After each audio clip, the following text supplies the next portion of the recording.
प्रथम थेसलोनिकीय 4 पर्व।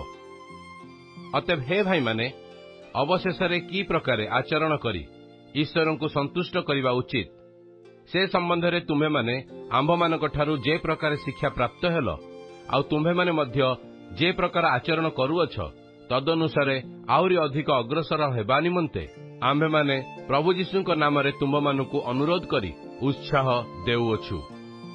आंभे माने प्रभु यीशु द्वारा तुम मानकु की आदेश देइथिलु ताहा तो तुम्हें माने जान, कारण तुम्हें माने जेपरी पवित्र हुआ यह ही ईश्वरंकर इच्छा, अर्थात तुम्हें माने जेपरी व्यभिचार पृथक रुह आउ जेपरी ईश्वर संबंध में अज्ञ विजाति मानक परी कामाभिलाषी न होई प्रत्येक पवित्र और समादर भावरे आपणा आपणा निमंते भार्या ग्रहण करने जान।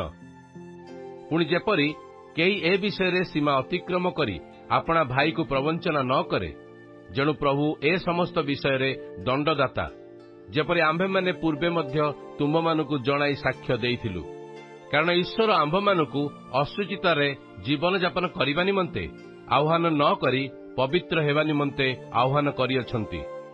अतएव जे यह अग्राह्य करे से मनुष्य को अग्राह्य करे नहीं, मात्र जेउ ईश्वर तुम मानक अंतर रे आपणा पवित्रात्मा प्रदान करती ताहांकु अग्राह्य करे। भातृप्रेम संबंध रे तुम मानक निकट को लेखिबा आवश्यक नहीं, कारण तुम्हें माने परस्पर को प्रेम करने निमंते ईश्वर द्वारा निजे शिक्षित होइअछ। पुणी प्रकृत रे समुदाय माकिदिनिया रे थिबा समस्त भाई प्रति तुम्हें माने ताहा करुअछ।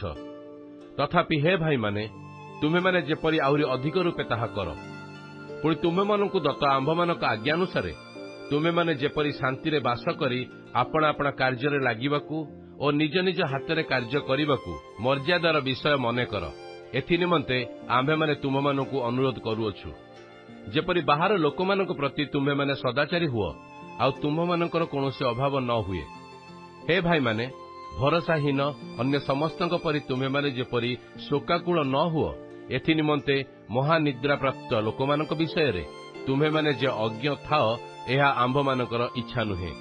कारण जदि आंभे माने विश्वास करू जे यीशु मरी पुनर्बार उठिचंती, तेबे ईश्वर जे यीशुଙ୍କ द्वारा महानिद्रा प्राप्त लोक मानकु सेही प्रकारे ताहांक संगरे आनिबे यह मध्य विश्वास करिबा उचित। जेणु आंभे माने प्रभुଙ୍କ वाक्यानुसारे तुम मानकु यह कहुअछु।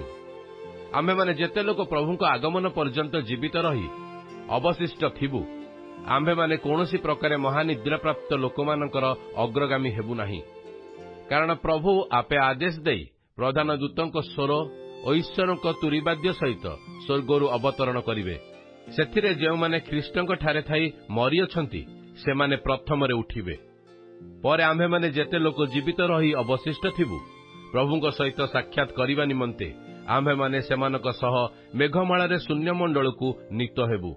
एही प्रकार आंभे माने सर्वदा प्रभुଙ୍କ सहित रहिबु। अतएव एही समस्त वाक्य द्वारा तुम्हें माने परस्पर को सांत्वना दियो।